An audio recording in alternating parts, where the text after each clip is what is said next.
Mais um dia de paralisação nas rodovias do país. Agronegócio garante geração de empregos pelo interior brasileiro. E ainda as principais cotações agrícolas para o último dia da semana. O Mercado do Campo desta sexta-feira, 4 de agosto, está no ar.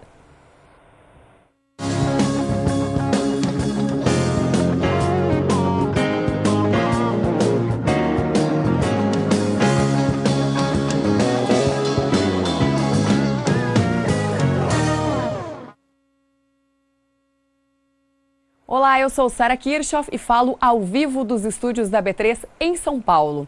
O Departamento do Trabalho dos Estados Unidos afirma ter criado 209 mil novos postos de emprego no último mês, contrariando algumas expectativas de analistas, que giravam em torno de 180 mil novos postos. Essa notícia dá um certo gás para o governo norte-americano, que não vem em uma boa fase, como nós bem viemos acompanhando aqui no Mercado do Campo. E no Brasil, o ministro da Fazenda, Henrique Meirelles, afirmou em um evento hoje, aqui em São Paulo, do ramo imobiliário, que prevê a aprovação da reforma da Previdência no Congresso num prazo de 3 meses. E que isso faria com que a imagem da economia brasileira tivesse uma recuperação imediata. Diante desses fatores e de outros fatores internacionais e também aqui no Brasil, vamos ver como que encerrou o dólar nesta sexta-feira, último dia da semana. De olho no telão. Dólar em alta de quase 40%, encerrando o dia de hoje a R$ 3,12 mais 60. Dólar apresentando aí uma boa recuperação depois de algumas quedas verificadas ao longo da semana e terminando a sexta-feira, portanto, a R$ 3,12 mais 60. E o índice Bovespa, que avalia as principais ações das empresas brasileiras aqui na B3, também teve uma alta hoje de 0,18%, encerrando o dia aos 66.897 pontos. Essa alta do índice Bovespa é impulsionada principalmente pelas ações da Vale, também das empresas de siderurgia e de energia elétrica. Bom, ontem nós noticiamos aqui no Mercado do Campo que empresas, entidades e produtores do estado do Paraná estão querendo algumas emendas na medida provisória 793 do governo federal, que foi publicada no dia 31 de julho, prevendo alguns parcelamentos no Fundo Rural, né? Que é o fundo de... Onde é que ele está aqui? Aqui, o Fundo de Amparo ao Trabalhador Rural, o FUNRURAL. E esse assunto está sendo discutido fortemente lá por essas entidades no Paraná, principalmente pelas cooperativas. E quem está à frente dessa discussão é o sistema OCEPAR, formado pelo Sindicato e Organização das Cooperativas do Paraná, Serviço Nacional de Aprendizagem e Cooperativismo e também pela Federação e Organização das Cooperativas do Paraná. No dia de hoje, o Canal do Boi fez uma entrevista por videochamada com o analista tributário do sistema OCEPAR, Rogério Croscato, e é o que você vai ver agora. Após a publicação da medida provisória 793 pelo governo federal, nesta segunda-feira, o sistema OCEPAR convocou as cooperativas paranaenses para uma reunião na sede do sistema OCEPAR em Curitiba, objetivando a análise dos pontos que não atenderam ainda o pleito das cooperativas, né? Principalmente em relação ao prazo de adesão. O prazo de adesão no entendimento das cooperativas é muito curto, né? E não sendo hábil para a adesão das cooperativas e dos produtores agropecuários. Então, a proposição seria inicialmente para ampliação do prazo para o final desse ano, desse exercício. Outra questão também que ficou bem evidente para as cooperativas é a questão da multa, né? Foi uma redução razoavelmente pequena, na verdade, e que as cooperativas entendem, e os produtores rurais, que deveria ocorrer uma redução maior da multa aplicada sobre a contribuição previdenciária rural. Outro ponto também em discordância com a edição da medida provisória é a questão da antecipação da dívida para esse ano, para o exercício 2017. O entendimento das cooperativas também é que essa antecipação teria que ser menor, em torno de 1% somente, não de 4% como quer o governo federal. Pois no ano difícil, né, de grandes perdas na agricultura aí, com preços e também de mercado, na economia como um todo, isso vem a acarretar mais um prejuízo ao produtor rural e às cooperativas. Então, é razoável que se reduza essa antecipação para esse período agora, né, que seria 1% da dívida. O restante ficaria dentro do programa de regularização tributária. Então, após a reunião de ontem, as cooperativas, após várias sugestões, também fizeram o encaminhamento de emendas que enviamos à OCB, né, a Organização das Cooperativas Brasileiras, para que sejam encaminhadas aos parlamentares nessas proposições de emendas junto à medida provisória.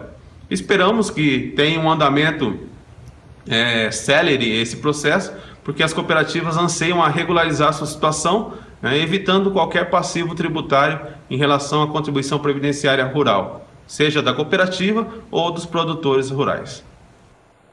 O Mercado do Campo segue acompanhando essa movimentação aí para saber qual será o desfecho dessa medida provisória publicada no Diário Oficial da União.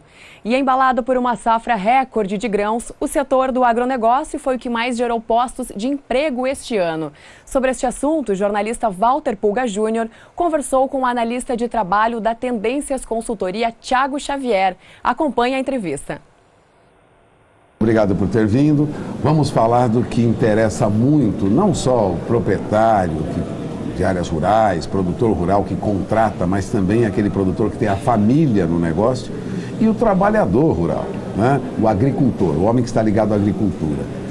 Os últimos números mostram um emprego crescente na agropecuária. Por que isso está ocorrendo? Eu agradeço primeiro a oportunidade, Pulga, aos telespectadores, a presença. O setor agro, no primeiro semestre, foi o responsável pela melhora no emprego formal. A melhora do emprego formal partiu da agropecuária. Carteira assinada. Carteira assinada, olhando só para o emprego com carteira assinada, formal. Ele foi o que mais contribuiu para que o primeiro semestre fosse positivo no ano. Só relembrando, é positivo depois de 2 anos consecutivos de queda. A gente compara com os últimos 2 anos, o emprego tem apresentado uma reação. E o setor agro foi o grande responsável, ajudando não só o setor da agropecuária, como indústrias, serviços e esses setores que estão associados ao movimento da agropecuária. Ou seja, tivemos um crescimento de emprego formal em outros setores, mas é na agricultura e na pecuária que nós tivemos um crescimento maior do emprego. Isso, para te dar uma dimensão, Pulga, nesse primeiro semestre foram criados em torno de 10 mil postos formais gerados. Desses 10 mil, 100 mil partiu só da agropecuária. Quando a gente olha, abre indústria, abre serviços, olha o setor de abate da indústria, veio positivo. E por que veio positivo? Porque o setor agro contribuiu. Então, se a gente pensar agro, além dos efeitos em cadeia que ele proporciona, ele foi realmente o que ditou a alta da criação do emprego formal nesse primeiro semestre. Agora, vamos falar um pouco de nível de salário. Salário, sob pressão, período de demissão, em indústrias, no comércio, em algumas áreas do agronegócio também tivemos alguma redução. Os salários se mantêm nos mesmos patamares de anos anteriores ou foram achatados? É uma pergunta interessante, Pulga. O que a gente observou é que no ano passado, como a gente estava com uma inflação muito elevada, os salários reais foram diminuindo. A inflação crescia mais que os reajustes dos salários, então os salários perdiam poder de compra. Neste ano, o que a gente já tem visto? Como o setor agro está um dinamismo maior, o setor agro foi um dos setores que mais cresceu os salários, que os reajustes foram maiores. Como o reajuste está maior que a inflação, o salário volta a ganhar poder de compra, o salário volta a crescer em termos reais. Ou seja, salários mais altos e maior quantidade de contratados com carteira assinada, chamada contratação formal. Perfeito, Pulga. Isso é interessante também observar, olhar a qualidade do emprego que está sendo gerado. É o emprego de carteira assinada. Isso reforça um pouco essa análise que o setor do campo está em processo de modernização. Os empregos gerados são de melhor qualidade, são formais, então você tem... Por que é importante dizer que o emprego é formal? Porque você tem todo esse acesso à cobertura social, ao FGTS, às férias, e além disso, os salários que estão sendo gerados são salários que crescem mais que a inflação. Então as famílias voltam a ter um poder de compra maior.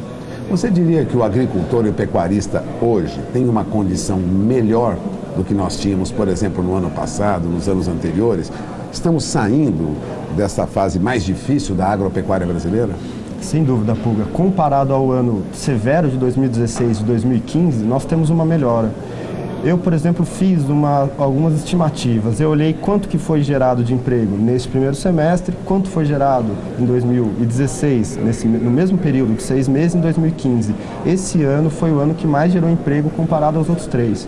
A gente gerou mais de 100 mil postos, quanto nos anos anteriores era abaixo de 100 mil.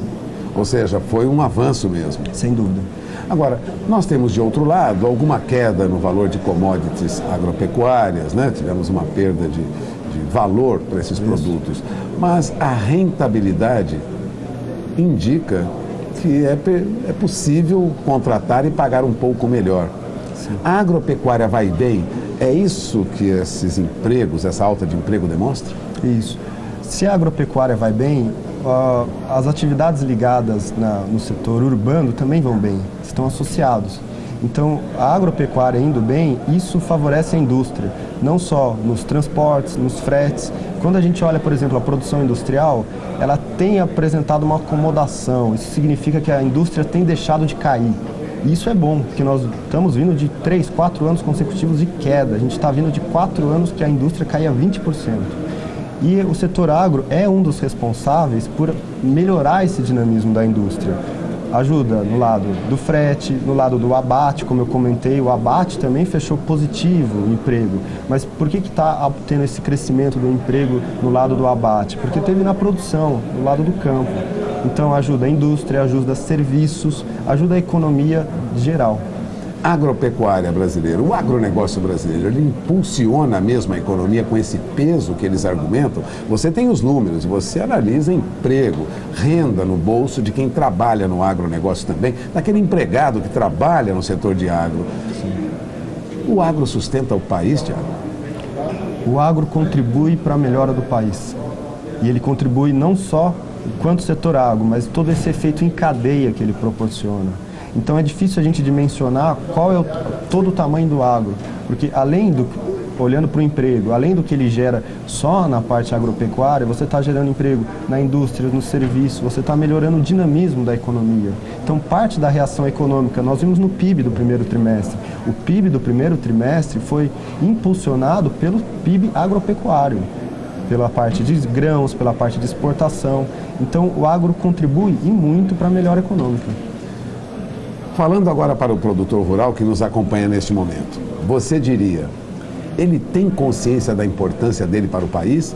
Ou ele ainda fica restrito, quieto lá no interior, sem ter voz ativa no mercado? Como você vê o comportamento dos homens, das pessoas que trabalham e produzem no agronegócio brasileiro? Eu acredito que grande parte dos produtores, eles têm a consciência de que o que eles fazem no campo está totalmente articulado com o que acontece na cidade. Você vê isso? Eu vejo. Os números mostram isso? Os números mostram isso. Os números mostram que a melhora do campo não se limita ao campo, mas isso passa em cadeia, passa pela indústria, passa pelos transportes, passa por serviços. Isso melhora a economia de uma forma geral. E é o que nós temos visto agora? É o que nós temos visto. Você acaba de ouvir Tiago Xavier. Tiago Xavier é analista de atividade econômica e de mercado de trabalho.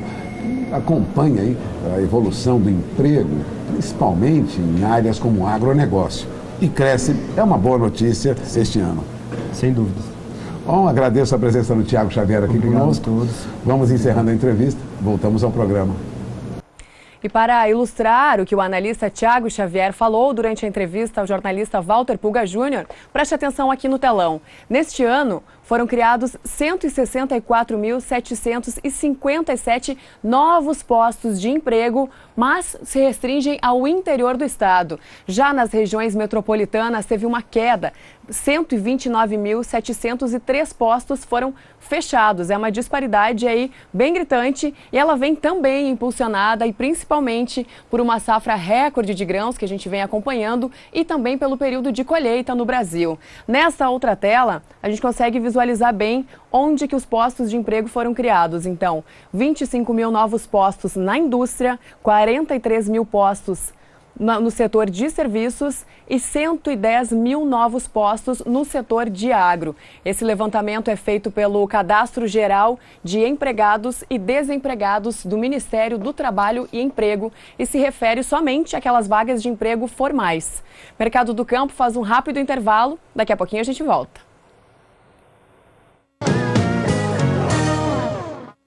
Mercado do Campo está de volta, direto dos estúdios da B3 em São Paulo. E o mercado está preocupado com as informações da cultura do café, que está em plena safra. E aqui no painel a gente acompanha como que reagiram as cotações no mercado futuro do café nesta sexta-feira, começando com a Bolsa de Londres. De olho nos últimos negócios, contratos negociados para o mês de setembro a 2.141 dólares a tonelada, com uma queda de 0,13%.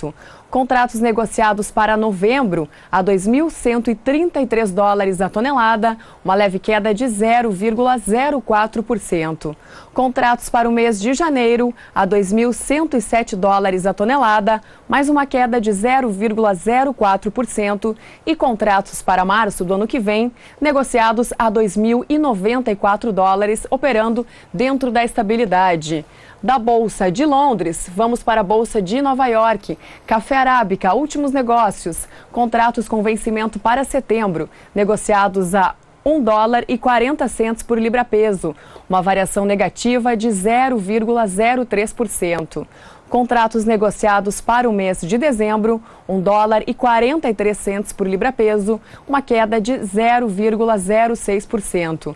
Contratos com vencimento para março, negociados a $1,47 por libra-peso, a mesma queda do contrato anterior e a mesma queda do próximo contrato que a gente vai mostrar agora, que é para maio do ano que vem, que encerrou a $1,49 por libra-peso.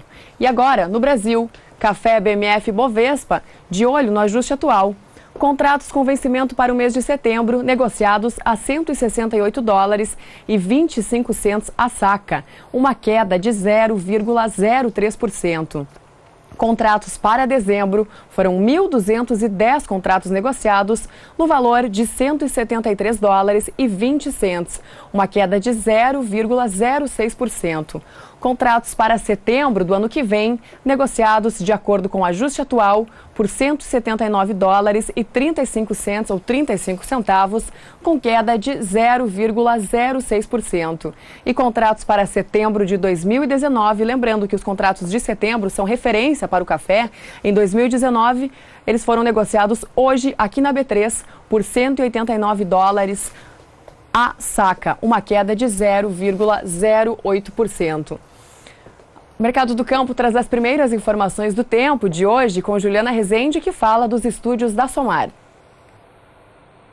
Agroclima, oferecimento Biomatrix, sinal verde para alta qualidade em grão e silagem de milho.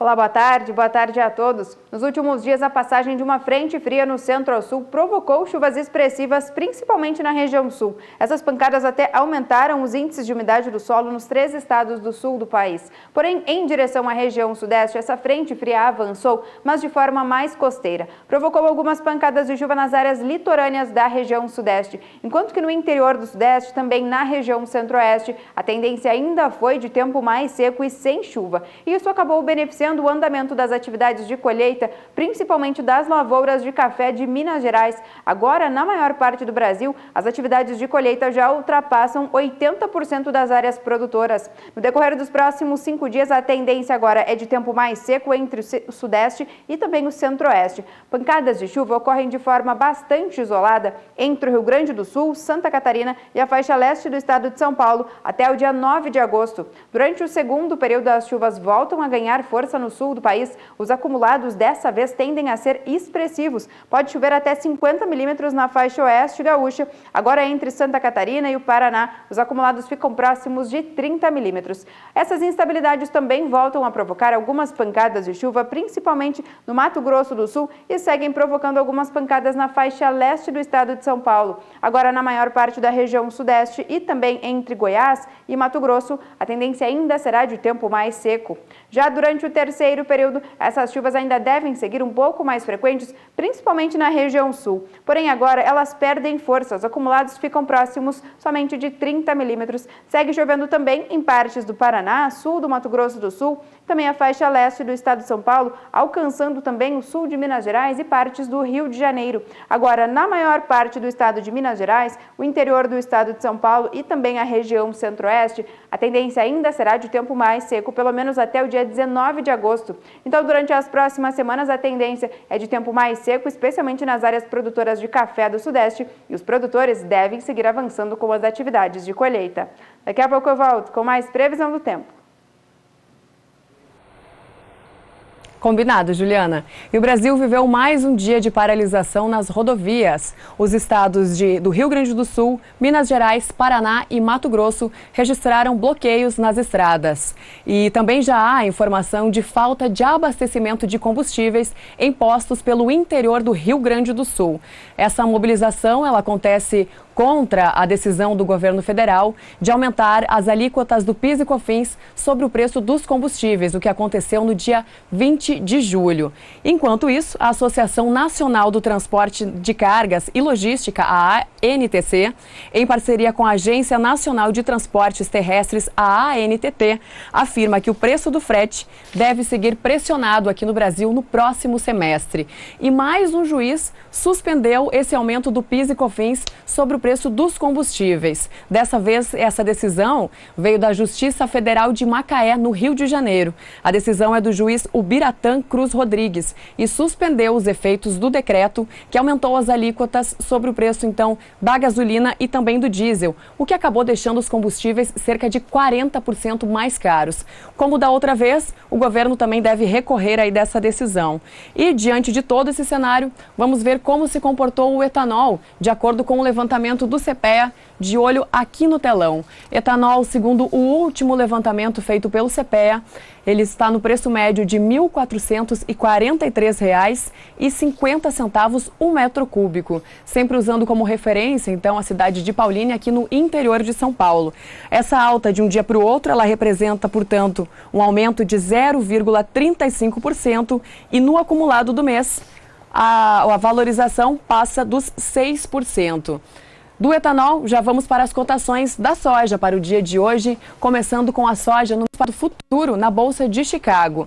A variação para os contratos de agosto é negativa, de 0,13%, e de acordo com os últimos negócios, os contratos para esse vencimento foram negociados a $9,49 por bushel nesta sexta-feira, apresentando, portanto, uma queda. Contratos para setembro negociados a $9,52 por bushel, uma queda também, dessa vez, de 0,18%. Contratos para novembro do ano que vem, negociados a $9,56 por bushel, uma queda de 0,39%, e contratos para janeiro do ano que vem, novembro deste ano, e agora sim janeiro do ano que vem, a $9,65 por bushel, uma queda de 0,41%. A soja que continua sofrendo aí as consequências, das previsões climáticas lá nos Estados Unidos, que vem parecendo mais favoráveis aí nas últimas semanas. Isso faz com que o preço da soja acabe caindo no mercado internacional. E aqui na B3, a soja futura BMF, de acordo com aqueles contratos para novembro, de acordo com o ajuste atual, eles encerraram o dia de hoje cotados a $21,09 a saca, com uma queda de 0,38%. O mercado do campo faz mais um intervalo e daqui a pouquinho a gente volta com as cotações do milho. Não saia daí.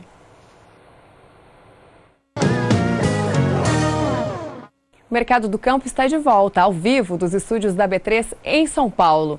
E enquanto o mercado futuro da soja reagiu com queda hoje em Chicago, como nós mostramos no bloco anterior, no mercado do milho, a reação foi diferente. O dia foi de altas na Bolsa de Chicago. Essas altas, elas acontecem principalmente como uma forma de recuperação das últimas perdas das cotações do milho e também representam uma que os participantes ajustam algumas posições antes da divulgação do relatório de safra dos Estados Unidos, o que acontece na próxima segunda-feira. Com isso, vamos para o telão acompanhar como que foram essas altas hoje na Bolsa de Chicago para o milho futuro. Começamos com os contratos para o mês de setembro. De acordo com últimos negócios, contratos negociados a $3,66 por bushel, uma alta de 0,82%. Contratos negociados para o mês de dezembro a $3,81 por bushel, uma alta de 0,86%. Contratos para março do ano que vem, negociados a $3,92 por bushel, alta de 0,70%. Da Bolsa de Chicago, vamos para a B3, milho BMF Bovespa, de olho no ajuste atual. Contratos com vencimento para setembro encerraram o dia de hoje a R$ 26,16 a saca, uma alta de 0,69%. Contratos para o mês de novembro, negociados aqui na B3, a R$ 28,21 a saca, uma queda de 0,39%. Contratos negociados para janeiro do ano que vem, a R$ 29,22 a saca, uma queda de 0,38%. E contratos para março do ano que vem, em recuperação, valorização de 0,85%, negociados, portanto, a R$ 30,70 a saca. Agora sim, o Mercado do Campo, mais uma vez, traz as informações do tempo para todo o Brasil com Juliana Rezende. Lavouras de manga do interior do Nordeste, especialmente em partes de Pernambuco e também da Bahia, das regiões de Petrolina e Juazeiro tiveram bons índices de produtividade e agora os produtores seguem avançando com as atividades de colheita. E o predomínio de tempo mais seco, especialmente no interior do Nordeste e também esse tempo mais seco das áreas mais ao sul da região norte, seguem favorecendo o andamento das atividades no campo. No decorrer dos próximos 5 dias, a tendência ainda é de tempo mais seco, tanto no interior do Nordeste como também nas áreas mais ao sul da região norte. Isso ocorre até o dia 9 de agosto. As chuvas ainda se concentram no extremo norte do país e também na costa leste nordestina. No decorrer do segundo período, pouca coisa muda na metade norte do Brasil. O tempo ainda segue um pouco mais seco no interior do Nordeste e também em algumas áreas do Pará e do estado do Amazonas. Pancadas de chuva agora se concentram nas áreas mais a oeste da região norte e perdem intensidade. Os acumulados dessa vez ficam próximos de 5 milímetros entre Roraima e também o estado do Amazonas. Agora, na costa leste nordestina, as chuvas também seguem frequentes, porém os acumulados ainda ficam um pouco mais baixos e não ultrapassam os 15 milímetros. Já durante o terceiro período, as chuvas ainda seguem mais frequentes no extremo norte e também se espalhando para as áreas mais a oeste da região nortista. Agora, já na faixa leste do Nordeste, as chuvas perdem um pouco mais de intensidade, os acumulados ficam menores e não ultrapassam os 5 milímetros, enquanto que no interior do Nordeste a tendência ainda deve ser de tempo firme e predomínio de sol, o que acaba mantendo um bom andamento das atividades de colheita das lavouras de manga. Hoje eu encerro por aqui a minha participação. Até mais!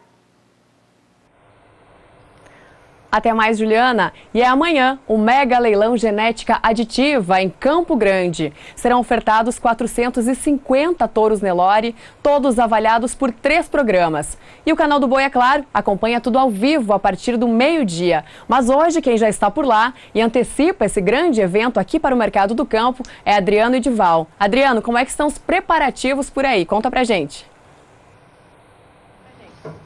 Tá, mas aí deixa o Aragão ver ele também. Olá, Sara, boa tarde a você, boa tarde a todos. Na verdade é boa noite já, né? A todos que estão nos acompanhando pelas lentes do Canal do Boi. Os preparativos estão a todo vapor. Nunca houve uma visitação tão intensa como houve nesta sexta-feira.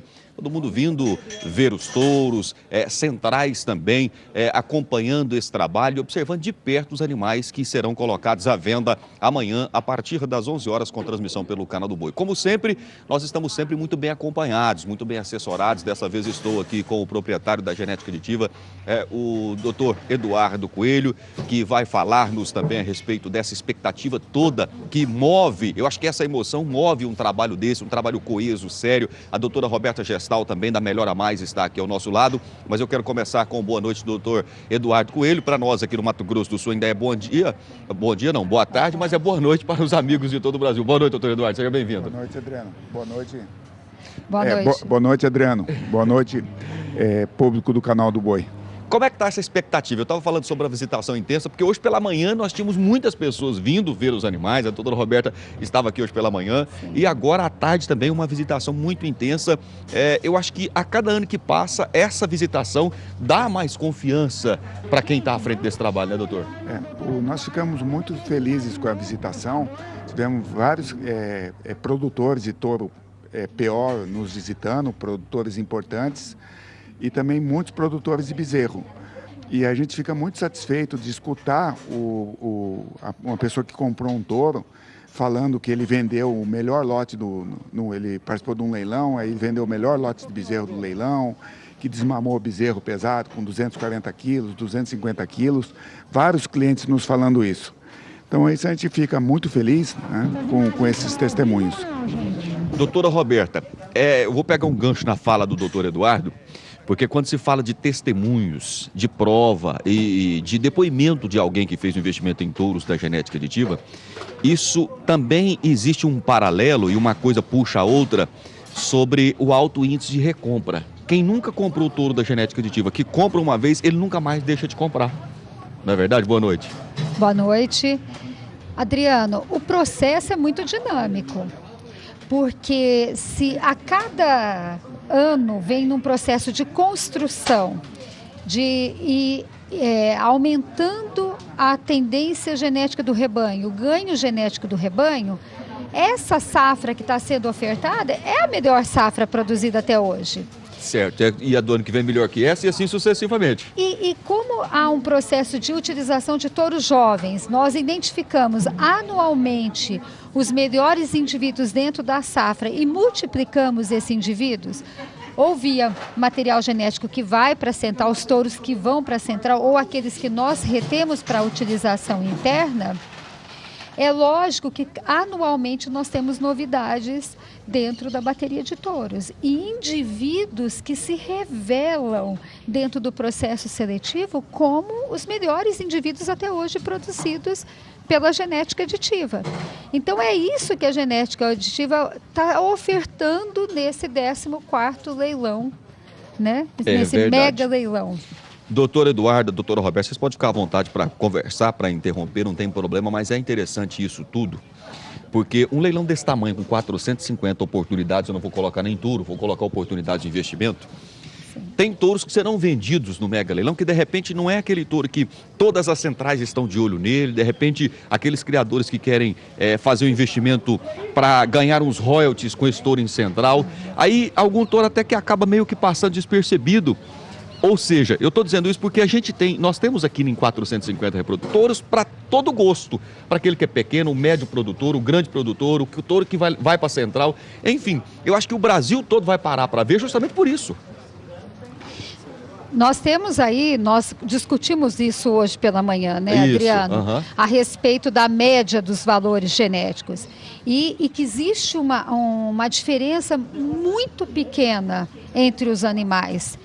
E lógico que vocês têm esse material genético que a central está interessada, mas nós temos touros para atender qualquer segmento. Certo. Desde produção de bezerro, desde reposição de fêmeas, retenção de fêmeas para dentro do rebanho, até aquele indivíduo que é um destaque para uma central, para comercializar material genético. E aí nós estamos falando então daquele touro com bula, né? Isso. Ele vai com uma certificação especial, uma certeza de que esse indivíduo ele é melhorador e produtivo.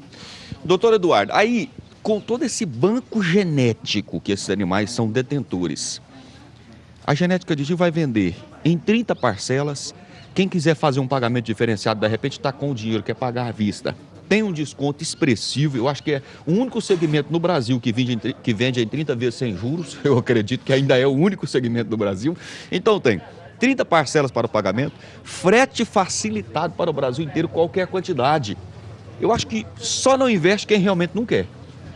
O nosso frete é frete grátis para todo o Brasil na malha viária. A pessoa pode comprar um animal que ele vai receber na sua fazenda. Se eu estiver em Roraima, eu recebo lá na fazenda? Recebe lá em Roraima. No Mato Grosso também? No último Mega, nós fizemos venda lá para o Maranhão. Ficamos muito felizes. Aí estamos com a notícia que o cliente lá do Maranhão está voltando, vai participar desse leilão também, né? Então a gente fica muito feliz em disseminar a genética pelo Brasil todo. Então, eu acho que a comodidade do investimento, quem está nos acompanhando, quem vai nos acompanhar pelas lentes do Canal do Boi, eu acredito amanhã que a casa estará cheia logo no início do leilão, porque nós queremos, inclusive quero reforçar o convite, nós vamos começar o leilão no horário, a partir das 11 horas, então chegue mais cedo, quem já fez reserva de mesa, quem se não fez cadastro ainda há um tempo hábil para fazer o seu cadastro junto com o programa, junto com a genética aditiva. Faça isso antecipado para na hora do leilão, de repente no calor das ofertas ali, você acaba perdendo a oportunidade de investimento, né? Não pode perder. Sim. E os animais estão avaliados em 3 programas, na NCP, no Gene Plus e no PMGZ da BCZ. Então, tem muita informação no catálogo. O catálogo está na internet, no site da Genética Aditiva. Entrando também no Facebook da Genética Aditiva, tem filme dos vários animais. No canal do YouTube tem filme de todos os animais. No Instagram também está lá? No Instagram também. A informação está bem disseminada. Maravilha. Valeu, doutor Eduardo. Valeu, doutora Roberta Gestal. Sucesso, tudo de bom. Obrigada, boa tarde.